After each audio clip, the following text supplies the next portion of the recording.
The year was 1975. The Canadian power trio Rush was about to be dropped from the label.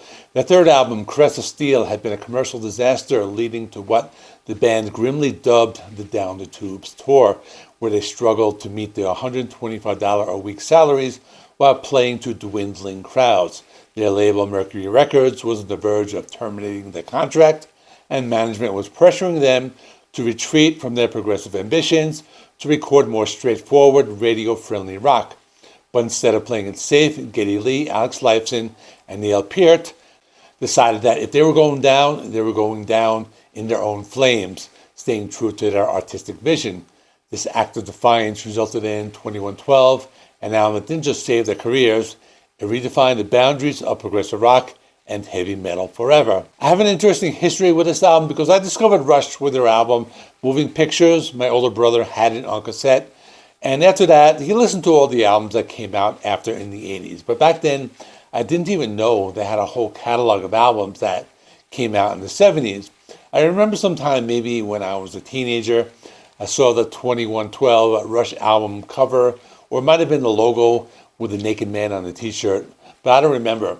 I remember thinking it was a satanic pentagram, so I really wasn't interested in checking it out at the time. But what's funny is when you look at the cover, it's actually not a pentagram, and when you know the story behind the album, you know these guys are not Satanists. They're actually a bunch of sci-fi nerds, and I mean that as a compliment. So that's why I want to tell the story of this album, and let me continue. The album was released sometime around March 1976. I could not find a definitive release date, but some sources said April 1st, so I'm going with that. 2112 is the fourth studio album by Rush, and it stands as a pivotal conceptual framework in music history. Celebrating its 50th anniversary in 2026, the record remains its definitive manifesto of artistic defiance and creative independence. At the time of its creation, the band was facing extreme financial hardship and intense pressure from their label, Mercury Records, to abandon their progressive style in favor of a more commercial, radio-friendly sound.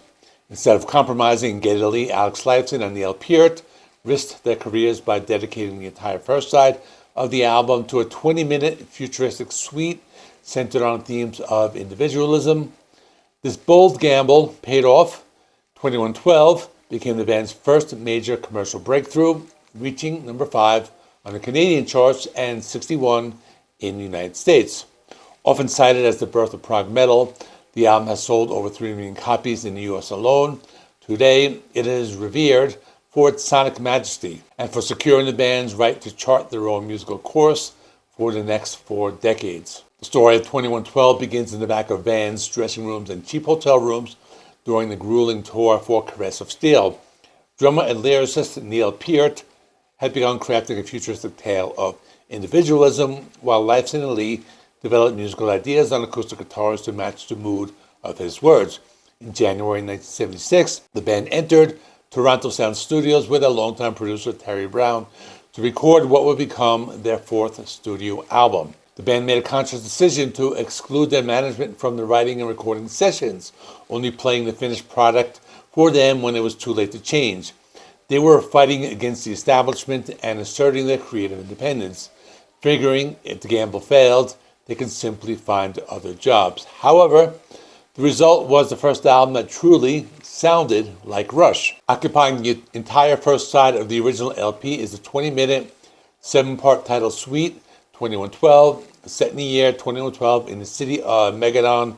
The story depicts a dystopian future where an intergalactic war has led to a society ruled by the Solar Federation. This world is controlled by the priests of the temples of Syrinx, who regulate every aspect of life, including art and music. The overture sets the stage with a sci-fi soundscape created by album artist Hugh Syme using an ARP Odyssey synthesizer. It musically foreshadows the themes of the suite and famously quotes Tchaikovsky's 1812 overture before ending with the iconic line, "And the meek shall inherit the earth." Here's a clip of this sci-fi soundscape.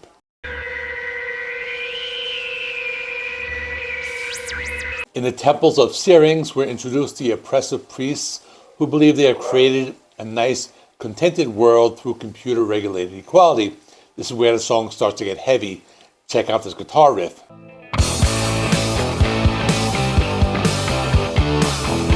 story shifts in Discovery, where the protagonist finds an ancient and strange device behind a waterfall, which is a guitar.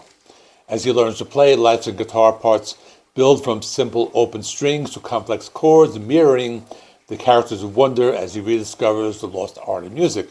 This part is interesting. It sounds like they're tuning their guitar, but it's part of the story. So listen to this.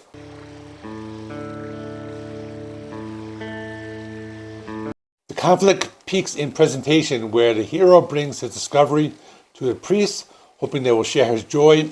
Instead, they dismiss the guitar as a silly whim from an elder race and crush the instrument beneath their feet. Lee and Lifeson masterfully represent this dialogue using gentle vocals and clean guitars for the protagonist and aggressive, high-pitched vocals with distorted riffs for the priest. Here the song starts to sound more like prog rock, so check it out.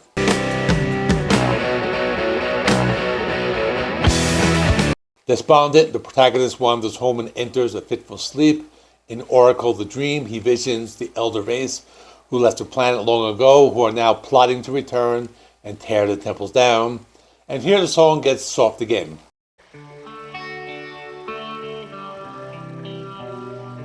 He awakens in soliloquy, feeling that life under the Federation is cold and empty. In total despair, he decides he must take his own life to know peace at last. This part is cool. Check out Geddy Lee's vocals here.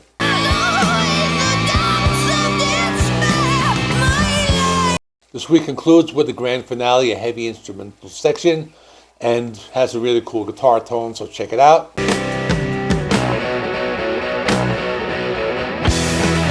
And later we hear an ominous voice declaring 3 times, "Attention all planets of the Solar Federation, we have assumed control." While the ending is famously ambiguous, Neil Peart later clarified that his intent was that the elder race successfully returned to liberate the population. While the first side of the record is a conceptual epic, side 2 is a collection of shorter, standalone tracks that showcase the band's hard rock roots. The lack of unifying concept on this side was a deliberate choice to provide variety and a lighter mood. The second side opens with A Passage to Bangkok, which is essentially a travelogue about marijuana tourism. This is back in the 70s when things were not legal. Peart used an eloquent innuendo to describe a journey to places like Bogota, Morocco, and Kathmandu to sample the local yield.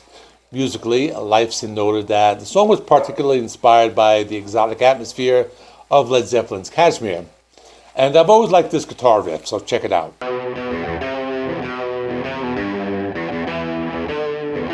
Next is The Twilight Zone, a track written and recorded in a single day when the band realized they needed one more song to fill the side. Dedicated to the memory of Rod Serling, the lyrics are based on 2 specific episodes of the classic TV show, Will a Real Martian Please Stand Up, and Stopover in a Quiet Town. This one's a little more like classic Rush, so check out this intro.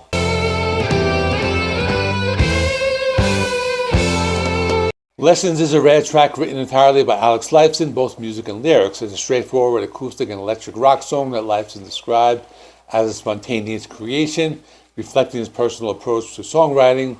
There's some awesome guitar and bass, which can be heard right here.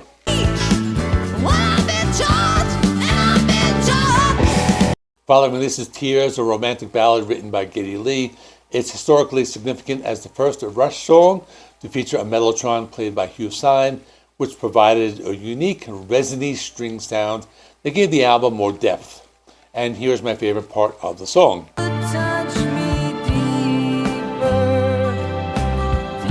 The album closes with Something for Nothing, a high-energy rocker about free will and decision-making. Peart was inspired by a piece of graffiti he saw in Los Angeles that read, "Freedom isn't free." Lifeson has asserted that the track serves as a thematic coda to the 2112 suite, reinforcing the message of individual responsibility. And here's my favorite part of the song.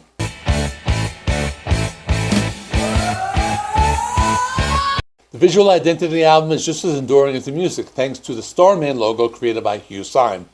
First appearing on the back of the gatefold sleeve, the logo features a naked man standing defiantly before a large red star.